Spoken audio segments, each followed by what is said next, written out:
Well, good morning and welcome to Health Talk here on AM 1270, 96.5 FM KXBX. Before we get going, I want to apologize for some technical issues we've been having over the last couple of days, especially this morning. We've had a rough go as PG&E cut some power to the street, and we were left kind of fending for our lives here. We had similar issues yesterday with backup generators, and we're getting double audio, and all is well in the land of Health Talk, though, because one thing we know we can do here is we can isolate our studio. That's right. And just go directly live from the studio, and everything there should work out just fine. So for the next hour, at least, we should be okay. Good. So, Bill, welcome. And well, I had some of the same problems Saturday. I had crushed grapes in the morning at one of my friend's places, and then I had the carpet cleaners come in to clean the carpet at the Bruno's location, and that went along just fine for about an hour and a half, and then all of a sudden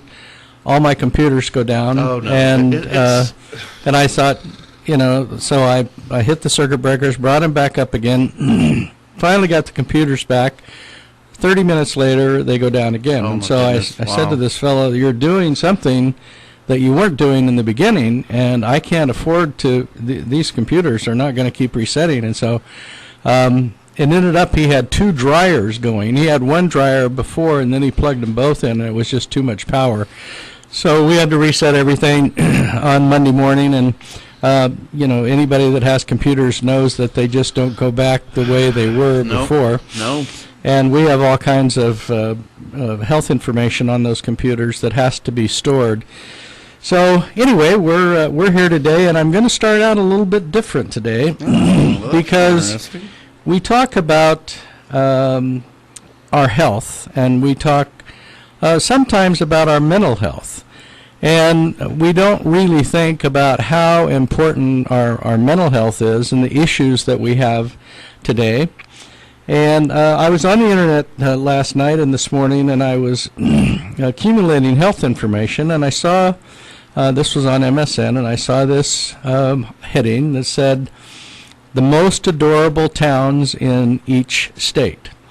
And it prompted me to look and see where California was, and it had St. Helena down as the most adorable town in the state of California. And I thought about how lucky we are to live in Lake County. And the week before, I had received a letter from my daughter that one of her children had written for an English paper. And although this is going to take a few minutes, and it's kind of an emotional, and I want to tell, and it's about living here. And I think we need to look around sometimes and see how lucky we really are when we have days like today when the computers go down and we don't have the accessibility that people have in other locations, but we have this small town. And this is looking at this small town, and Kelseyville is mentioned because my daughter was born and raised here and went to the Kelseyville school system, but this implies both Kelseyville and Lakeport because we're in, we live right in between both places. So I'm going to start to read this, and hopefully it's not too boring to you, but it's a beautifully written letter by one of my granddaughters. The most surreal place I have ever been, a small town just outside of Colusa with nothing but mountain roads for miles, may not speak to everyone. However, this town of Kelseyville, California feels more like home than any place else. This quaint town does not contain much, yet speaks to many. Very minuscule, the city has beautiful scenery consisting of mountains and a volcano and a lake that dates back to 1800s. Due to the lack of population, Kelseyville, or Lakeport, is a tight-knit community where most everyone knows each other, and if not, they're always welcoming. The town itself is not only what my focus is on. Within this town lies my grandparents' home, a place where family gets together and shares countless memories. Aside from this, the grandest part is the view that the back patio exhibits. I could talk endlessly about why I love this place and every ounce of my being, but its essential elements are the community, memories it holds, and most importantly, the nautical lakefront scene. Once I cross county lines, I'm constantly reminded of why this tiny town feels like home. After miles of empty road, the first aspect of community one may see is the Konocti Resort, named after the famous Mount Konocti. There's not much to this town, but after a 30-mile drive into town, I run into small shops. While entering the pharmacy outside of Bruno's grocery store or one of the many antique stores, I'm greeted with endless smiles and genuine, "How are you?" and "Have a good day" remarks. With my grandparents being well known, numerous people start conversations with me in hopes that I will remember them. And after meeting with and making delightful friends, I must, being the drive to my grandparents' home, the most beautiful place on earth. Now, I'm telling you, we don't live in a palatial estate by any means. Our house was built back in the 70s, but to this girl, with many twists and turns, and every so often tiny critters such as squirrels scurry across the street. On times there may encounter bigger obstacles, such as deer, turkey, or even a coyote. Continuous isolated roads with dangerous steep slopes finally turn into rural houses, most significantly the house that holds the most memorable moments and a place I will always call home. Since my family is spread out all through Northern California, Eureka to Roseville, each holiday brings us all together. With a family made up of 13 grandchildren, it's bound to be hectic. Winter brings a lot of us extremely close through the giving season. The tradition of homemade chicken noodle soup for Christmas Eve dinner is something I hope to continue when I have kids. Summer, on the other hand, is a very polar opposite. Constant boat rides along with tubing and wakeboarding fills most of our day. Aside from utilizing the lake, we also spend time out by the pool merely enjoying each other's company. Although different times of the year call for different ways to bond, there is one thing that remains constant all year round.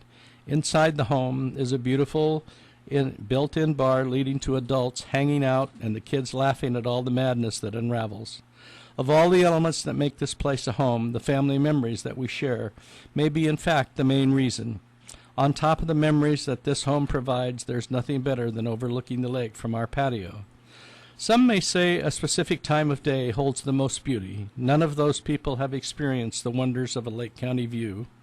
Waking up, whether it's sunrise or 10 o'clock in the morning, this scene is mesmerized. As I drink my hazelnut coffee and look off into the sunrise, the only sound that comes to me is the sweet chirping of birds. In this moment, I realize nothing else matters. When starting my day this way, the only logical thing to do is to end it the same way. While sitting and staring at the ripples of the lake, I feel a sense of complete serenity come over me. The frosty wind sweeps across my face as I let go of all the stress and I let my mind wander. Just before dark, as the burst of red, orange, and yellow color fills the sky, the sound of crickets, animals scurrying through the brush, and the sight of one single hawk brings a perfect ending to my day. This element is one that I will always call home, and I will continue to gasp in all its glory during each and every sunset. A small town that touches the hearts of many, with a community that outshines any other, is a truly special place. There was never a time in this town did not feel like home to me. My mother was born and raised here. I cherish all the family memories that it holds, and while personally touching my heart for many reasons, the sweet serenity of its landscape has the power to make any visitor want to stay forever. With the people of the community, first-hand memories, and the most infamous lake in mind, I believe many elements can contribute to making Lake County feel like a home away from home. A place like no other, Kelseyville, California, will always hold a phenomenal place in my heart. I'll tell you. Great. That, is that a letter? That a paper? She had to write it for English. She's a freshman in college, and her mother saw the letter and said, "You have to see this." Yeah.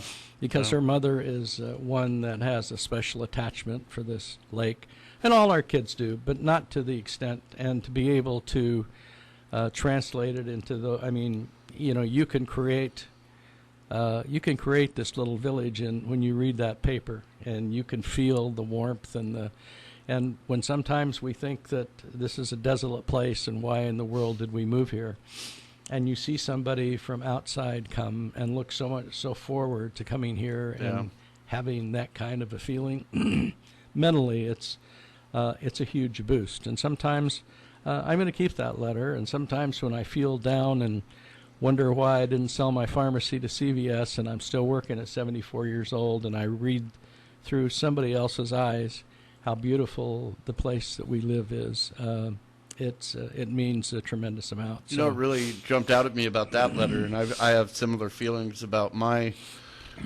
childhood and experiences, was the way she talked about your home and the draw of your guys' house, and obviously you and Dana host lots of holiday gatherings and lots of family gatherings, and I had that with my grandparents. And I still hear that when you describe going home for the holidays. Going home for the holidays, and though my grandmother's house is now gone, and the house had been sold for quite a while.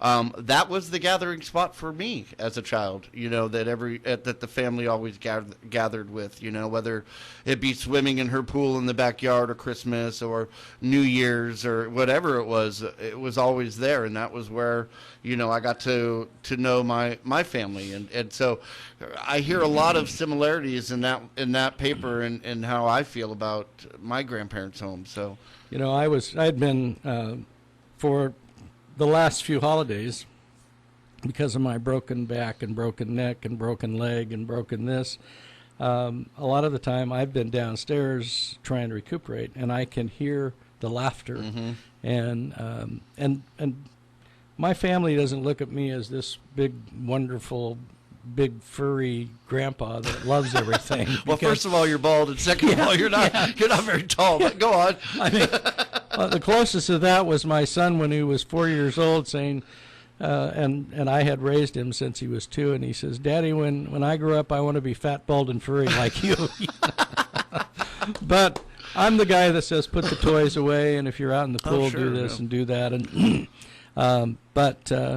and if my granddaughter knew that I read this, she probably would be upset, because she's a very, very private person, and she has just grown up and got out of her shell and turned into a beautiful young lady and outgoing. She was president of the senior class and in Antelope this year, and we went up to the graduation, and it just, I read this letter, and tears came to my eyes, and Dana says, "What's wrong?" And I says, "You should see this letter that your granddaughter wrote. It's everything that we want to say and the things that we feel and we forget sometimes, how beautiful and how lucky we are to live here." So did she ever live here?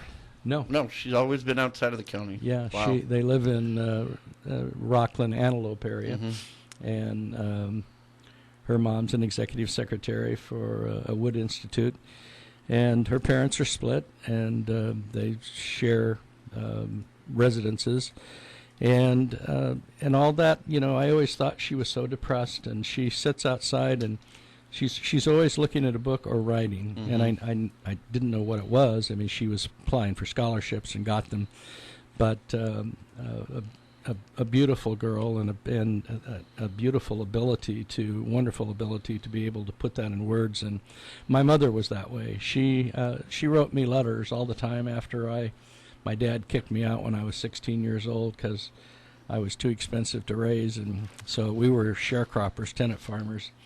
So she'd write me letters every day, and she would copy those letters. She would write them in pencil, and then she'd have a carbon paper underneath and send me the original and keep the copies. When she passed away, and beautiful penmanship and beautiful ways to describe herself and what she saw, and shared those things with me, and those are a real treasure, as this is. But I thought we needed a little maybe a little jolt here of reality, as well as everything else that's going on and all the negative stuff we hear. And here's a little girl that's not little anymore, 18 years old, and going through a traumatic time in her life to decide what she really wants to do, and writes about the comfort and the peacefulness and the sharing of memories in this little town that we live in, and sees the value that sometimes we forget to see.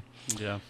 I had I don't know if I've had a show since then. I spoke to the City Hall people, they had a staff meeting a week ago, and Margaret, the city manager, Silvera, had asked me to speak to them about having a business in a small town. And I spoke to them and told them how much we have contributed in this town and county to things. It was over $30,000 in the last year between the 4-H and the schools and the Taste of Lakeport and all those things that we, and if we don't survive, then those checks go away because our competitors don't do those things and don't write those things, and just because excuse me, because tax dollars support the city and the county, how important it is to support the businesses within the county. And it was a great bunch of people. They'd been working all day on this stuff and outside the city trying to get it ready to go, and hear people swearing at them and wonder why they've Like lost, me this morning when the power went out. why they've lost their power. And I didn't really, but I just brought a different side to them, just to have them think a little bit about maybe it's not convenience, maybe it's support of the people that support you. So now we'll talk about your health. We have lots going on in the pharmacy system today, and we're trying to, I was speaking to somebody yesterday, a business person that wanted to talk to me about something, and I started to explain to them about filling prescriptions and how we don't get what, when we bring up a prescription on the scene and it tells us we've made $5, by the end of the month they have what they call a clawback, especially Medicare D that Medicare had implemented. We could have lost $165 filling that prescription. And then I had another person come in that was a customer, and he said, I come in and it's like you, Paul, it's $5 for my prescription. Yeah, and he says, I don't know how you guys make it. He says, are you giving me a special deal? And I says, we run it through a Good Neighbor Pharmacy plan, and that's the cost. No, we don't make a lot of money, but we don't lose money on it like we do some prescription, and it doesn't go through this Medicare D thing where they take what they call DIR fees out of us. Our DIR fees for last month, meaning after we'd filled the prescriptions, after we'd reconciled for what they told us they were paying us, we lost $12,000. And that happens, and it's not visible when you fill a prescription. So if I was looking at a screen and I knew I lost, $12 or $15 by filling it, depending on what it was, I would be really upset and may or may not fill it. But when you don't know that and it shows that you're making a profit, you want to do everything you can to secure that prescription and make sure that you don't lose a customer and you get it. Then it's a whole different story. So, and the gentleman asked me, how, if you went to the community and told them the complexity of pharmacy business, how long would it take you? And I said, you can't do it. I can't go to the Chamber of Commerce. I can't go to the Lions Club. I can't go to the Rotary Club. I can't go to any organization really and tell you, and you wouldn't believe how it really works. And it becomes more challenging, and my way to handle that is you have to change with the times. So whatever happens, you have to realize that you have to change. You have to improvise. You have to cut not salary so much as cut benefits. And I'm one of the last guys in business today to not do that. But anyway, it's a complex business, and we're really fortunate to be here. Want to continue to be here, and it costs us more and more to fill a prescription than you would ever imagine. And I'm sure when you hear my granddaughter talk about how wonderful my place is and to see the lake and everything, we bought this house back in 1985 because it was going into foreclosure, and it cost us $125,000, I think. And we were out on our ears. We had rented for a long time, and And there's a beautiful view off the deck. There's no question about that. But again, we're going to start talking about your health. So one of the things we started talking about last week was supplements. And we've talked several times about the interaction of supplements with medications. And there's a drug that most people don't think about that's over the counter, and it's magnesium. And it's a mineral that the human body needs for biochemical reaction, and it's the main role that it has is to help nerve and muscle function, but it also supports immune health and bone strength, regulates blood sugar levels, and helps our bodies produce energy, among other things. So a lot of people who have muscular problems are taking magnesium oxide to keep those muscles from spasming and help nerves. For example, there are people who get migraines. Low magnesium levels may even be more concerning with them. So a migraine is one of those things that always thought of as a disorder of the brain excitability, when very similar to seizures, when all these nerve endings go off at the same time. And I've tried to use as an example that it's like a telephone switchboard. When you plug in all those things or unplug all those things into a telephone switchboard, and some of our listeners won't even know what a telephone switchboard is, all the nerve endings go off at the same time. So even painful attacks from those who suffer from migraines can have brains that are sensitive or have hyperexcitability. So that means under the right circumstances, those attacks can be triggered by drinking a lot of red wine, not getting enough sleep, a woman having a period, because the nervous system is sensitive. So magnesium, which we have not thought about, it's not a prescription item, for regulating those things, plays a key role in regulating the excitability of the brain. So the way nerve cells talk to each other is by releasing chemicals, and those chemicals are neurotransmitters, and that's what those can be good neurotransmitters and they can be bad neurotransmitters. And we know that magnesium blocks the release of certain of those in the brain, including glutamate, which is the main neurotransmitter that causes excitability. And that during a migraine, people have low levels of magnesium in both the blood and the brains. We don't really know why.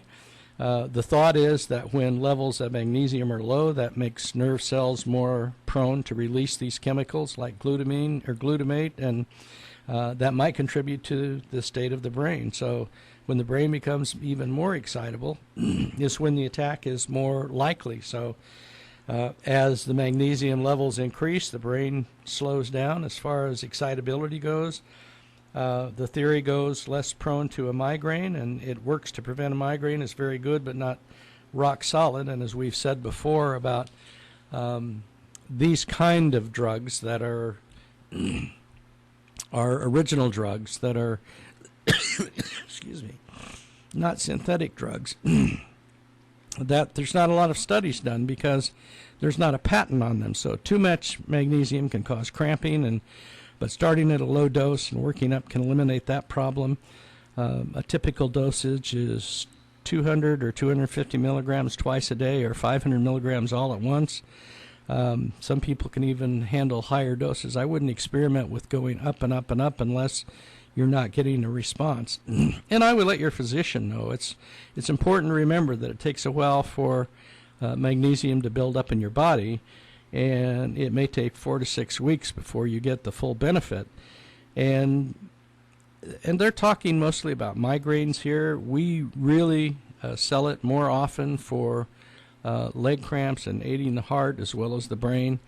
And a diet that's rich in magnesium isn't bad either, but some sources like dark chocolate can be triggers for migraines as well. Dark leafy greens, pumpkin seeds, almonds, avocados, figs, those are all good sources, and they have other good health benefits. So even if it doesn't make a difference in your migraine, you'll never regret eating more spinach. Now, I could tell my wife that story, and she would say, oh, yeah, I would.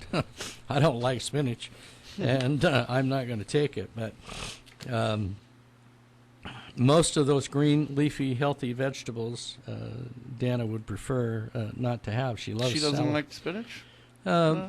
She likes spinach salad, but Not you know, cream spinach? Not no. spinach from a can? no, I love spinach. I from like a can, spinach, yeah. too. It's good stuff. Well, Well, we're going to take a break. When we come back, we're going to get into really more health talk.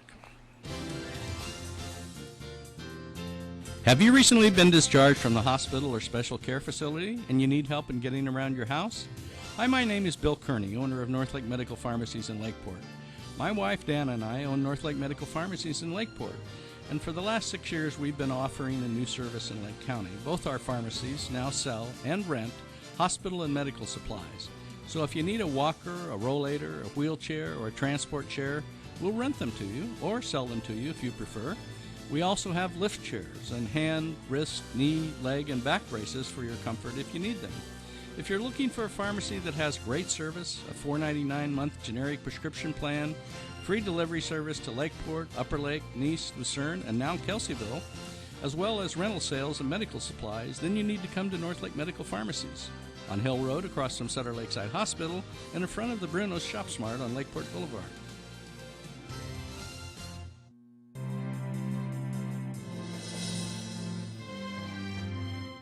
Tooth decay can happen at any age. The crowns of your teeth are covered with a hard tissue called enamel, which protects your teeth from decay-causing acids produced by bacteria. Beneath the gums, the roots of your teeth are covered with a softer tissue called cementum. If exposed, the cementum is more susceptible to decay and more difficult to treat than decay of the enamel. As you get older, your gums may recede, exposing the cementum. This may be due to periodontal disease, plaque buildup, trauma, or heredity. Also, old dental restorations may begin to weaken and create crevices that allow bacteria to accumulate, leading to decay. Brush twice a day, floss once a day, and schedule regular dental checkups to help keep your teeth healthy for a lifetime. For the ADA Dental Minute, I'm Dr. Maria Lopez Howell. For more information, visit our website at ada.org. I'm Dr. Jackie Duncan, a clinician scientist working with the American Health Assistance Foundation to find a cure for macular degeneration, a debilitating eye disease. It's important to let young people know how to take care of their sight. Go to ahaf.org/kids, where families learn about macular degeneration using interactive games and stories. That's ahaf.org/kids, or call 1-800-437-2423 for free information and resources. We live in the age of mobile devices. Cell phones, tablets, digital cameras, laptop computers, and 1,000 others. They help us get where we're going. They keep us in touch and informed. They help us work and play. And they all use rechargeable batteries, millions upon millions of them. But these batteries aren't just rechargeable, they're recyclable. Together, individuals and businesses have recycled over 70 million pounds of batteries and cell phones. A network of over 50,000 free drop-off locations across North America makes the process easy and convenient, no matter where you live. Recycling these batteries keeps them out of community landfills and also preserves their materials for use in new products. We all enjoy the freedom that mobile technology gives us. Let's accept the responsibility to pass that freedom on. Find out how recycling works, how it helps, and how you can answer the call to recycle. Visit calltorecycle.org.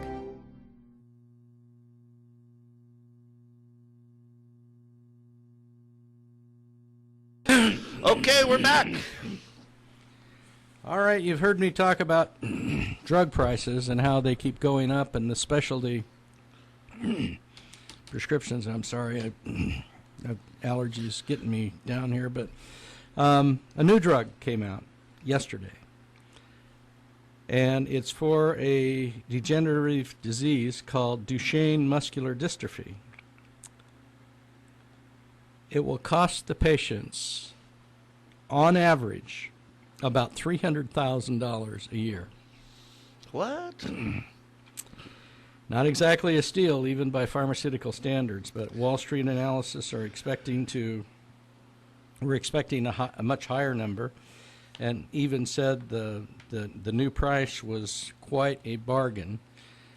Based on price per dose, the gross average price should have been more than $624,000.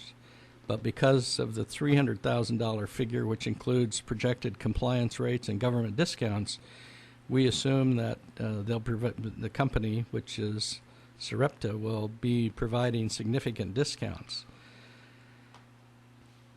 A bargain price will likely have a 5% annual price increase. Pharmaceutical companies say that drugs for rare diseases such as Duchenne muscular dystrophy, for which global market opportunity is expected to be about 4,000 patients, must set high prices to justify the investment in a space with few potential patients. So now we have these drugs in the $100,000 category, and now into the $300,000 to $500,000 discount or pricing. They first announced they would be starting clinical trials back in late 2007, and the approval process with the Food and Drug Administration alone and one of the agency's more contentious drug approvals dragged out over the course of a year. This is the most expensive drug in America. The price is difficult to compare to those of other drugs because dosing is based on a patient's weight. Its pricing considerations accounted for the typical age and weight of patients over a long period of time. Now, what do we have that's going on in this country that's going to make this even more expensive? Obesity. Those estimates were based on clinical experience in trials, the natural history of the disease, and the expectation that patients will be diagnosed earlier in the course of their treatment. And to be able to go on therapy now at a younger age is going to cause the price to increase.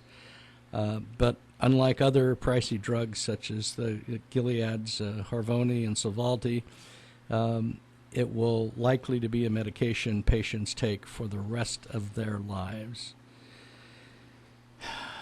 They're going to file for an approval in Europe later this year. They expect a 2018 approval date where it should sell better than in the U.S. due to a larger patient population. However, there's a real possibility that on the basis of a surprising approval that it may be acquired in the next 2 years for a new drug. So there will be a lot of negative consequences for the review of rare disease drugs.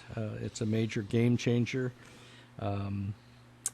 The said it would predicted that U.S. sales of nearly $500 million within the peak global sales of nearly $850 million. Gross revenues for this fiscal year and the next are expected to be $8.1 million and $93.3 million, respectively, with the both drugs that they're filing for. I don't know what to tell you, and as a pharmacist, I don't know what to tell you either, because there is no way that $7.50 on Medi-Cal is going to, or Partnership Health, is going to allow us to survive. So they, as we talked about 2 or 3 weeks ago, the process of having people pay for the medication for what their life is worth is the way the medications are going to be priced. There was just a new drug that came out for hepatitis C called Epclusa, and so far other recent Hep C medications can only be used for certain Hep C genotypes, and the duration can vary for how long you have to use it. But this is a one-tab, once-daily med that can be used for any Hep C genotype, and the patients use just a 12-week course. Now, that's what they told us originally with Harvoni and Sovaldi, too. It seems to work as well as the others. It's all at least 95% effective at clearing infection in most patients. It will cost $75,000 per course, compared to 55,000 for Superior and about 95,000 for Harvoni. These are drugs that are considered inexpensive now in the new specialty drug department. I honestly don't know how a patient is going to pay for this, and I don't know how a healthcare provider is going to survive in this kind of an environment. They say in 5 years, over 50% of the drugs dispensed will be in the specialty department, which are like these. When you go from a high of $95,000 for hepatitis C to $300,000 for a form of muscular dystrophy, and we still have psoriatic arthritis out there to treat, other forms of muscular sclerosis, many immune diseases that they're looking for a way to treat these things. I went on the internet this morning and saw that 2 of the major Express Scripts and what was the other one that was changing, Humana, were changing their formularies. Instead of these high-priced drugs, they're going to biosimilar drugs, which are not generic or brand name. They have the exact pharmaceutical behavior as the brand name, but they're a completely different compound. Where the revenue reimbursement comes back to the dispenser in these areas, I have no idea. But we are trying to get, I had a conference call yesterday morning, we're trying to get at least a transparency with these DIR fees, so we will know when we fill a prescription exactly how much money we're making, and we're trying to issue that through Congress.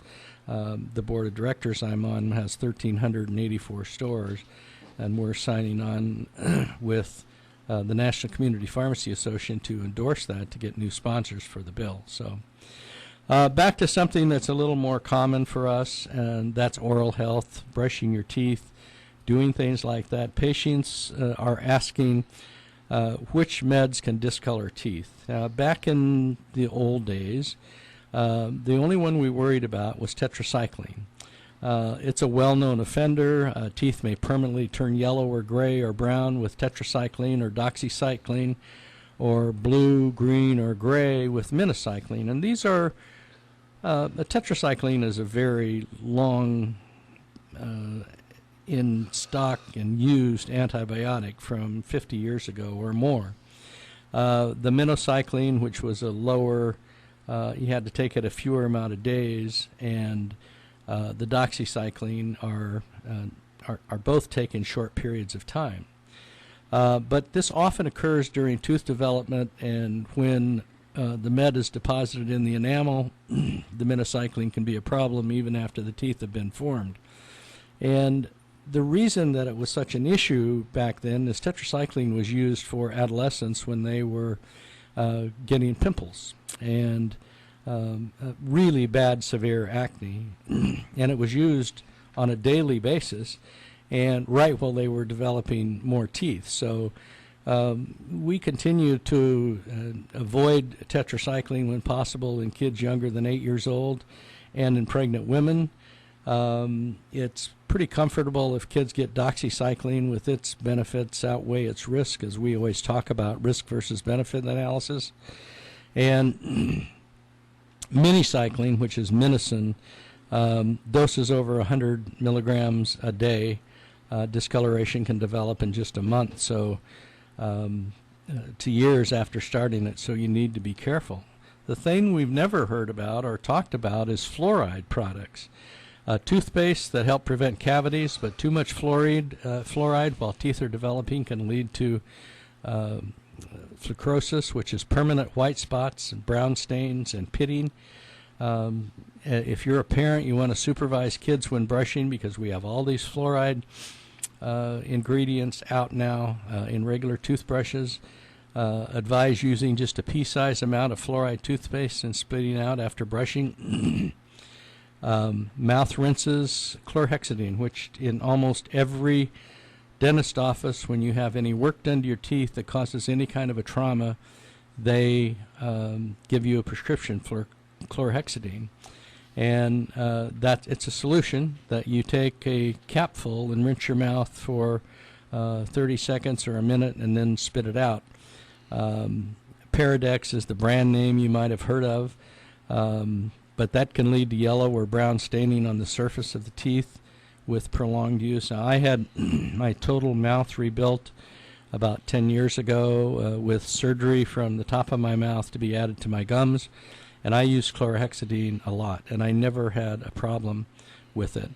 But, you know, like I told somebody yesterday, the person said, look, I've got this going on at home. I've got a bad back. I've got, you know, my eyes are getting bad. I'm not sleeping. I'm just a mess. And my answer to that patient was, look, you're not a machine. You're a human being. You're a sensitive, delicate, beautiful human being that everything that you put in your system reacts different to you than it does the person right next to you. They could be the same ethnicity, they could be the same age, the same height, look exactly the same, they could be your twin sister or brother, but you're going to get a different reaction, or you can. So I want to reassure patients that those stains can usually be removed with the parents with routine brushing or professional dental cleaning. The other thing is that we see a lot with pediatric things are kids that don't get enough iron and they're taking Ferrensol or solutions. But just remember, there's a lot of things that go on in one's life, but when you're using these drugs or being treated for a different disease state, the reaction that you're going to get, you know, your girlfriend or boyfriend may use one of these medications and not bother them at all, and you can be using it and getting it. So we always try to caution our patients when they're getting these kind of things about the potential side effects you can have. We don't necessarily, if we have a prescription for 10 minocycline or 6 doxycycline or 10, because it's a short period of time, we don't normally stress the fact that they can be coloring your teeth, but they certainly can be. So just be careful about when you get an antibiotic like that and it's through your dentist. They usually are very good about consulting with you and telling you what could or could not happen. But for short periods of time, those things don't really happen. More people are getting, excuse me, are getting gastrointestinal problems or GI bleeding from taking over-the-counter antacids that contain aspirin, such as Alka-Seltzer and many of those effervescent things that do have aspirin in them. The effervescent tablets came out years ago as a fast way to treat both indigestion and headaches or body aches, but they can cause serious bleeds. And one of the things that we've said many times on this show is that aspirin can cause a lot of, it's probably the strongest anti-inflammatory they have, even stronger than many prescription medications, but it also can cause the most bleeding. And especially in people that have had previous GI bleeds or ulcers, and especially people 60 or older, because if they're on anticoagulants or non-steroidal anti-inflammatories or steroids, who drink 3 or more alcoholic beverages a day, those are all at-risk things. And then you tell patients that aspirin-containing antacids usually aren't worth the risk because they can contain up to 325, which is 5 grain, or 500 milligram, which is extra strength per tab, plus over 500 milligrams of sodium. So instead, you need to take an antacid without aspirin or sodium bicarbonate. The old sodium bicarbonate one was bromoseltzer, bromine, and Alka-Seltzer. But take Tums or Mylanta or Maalox or Gaviscon. Those all work fast to neutralize acid, but the effects are short-lived. So if we started out with using those kind of things for antacids, and then we went to what we call H2 blockers, and those were the Pepcid Complete, the Tagamet, the Zantac, and then we went to PPIs like omeprazole and Nexium, Prilosec, and those kind of things. So all those except the first class of drugs, the regular antacids, used to be a prescription item. They no longer are. They're over the counter. They are a prescription item in a higher dose, but not the lower dose. MRSA, you know what MRSA is, Paul? MRSA. I've heard you talk about it so many times. Is it an infection? Yeah. Yes. Yeah, and it's a MRSA stands for Methicillin Staph aureus. What's the last word? Methicillin resistant Staph aureus. That's MRSA, and we know that it spreads easily. When people go into a hospital and they get MRSA, they many times put them in a room so they can't have close contact with other people. It's contamination in homes also can, if you don't, can lead to reoccurring infections. And when my wife went in with sepsis, when we got back from Maria a couple of years ago, they thought she had MRSA, and they put her in a room in isolation. Everybody had to gown up. So when many times they send people home with MRSA now, and one of the places that you can get MRSA, which is this staph infection, is that's resistant to many antibiotics, they will send you home. But to the patients with the MRSA infection, they need to keep it covered. Wash sheets, towels, and clothing in hot water. Advise everyone in the home to wash their hands often, especially after handling laundry or belongings. Other measures don't have much evidence that they prevent infections, but they might help stop it or weaken it enough that they will recover from it. So if using a disinfectant, use one that's active against Staph aureus, such as Clorox bleach or disinfecting wipes. They consider a nasal spray for 5 to 10 days for current infection if there's transmission among family members.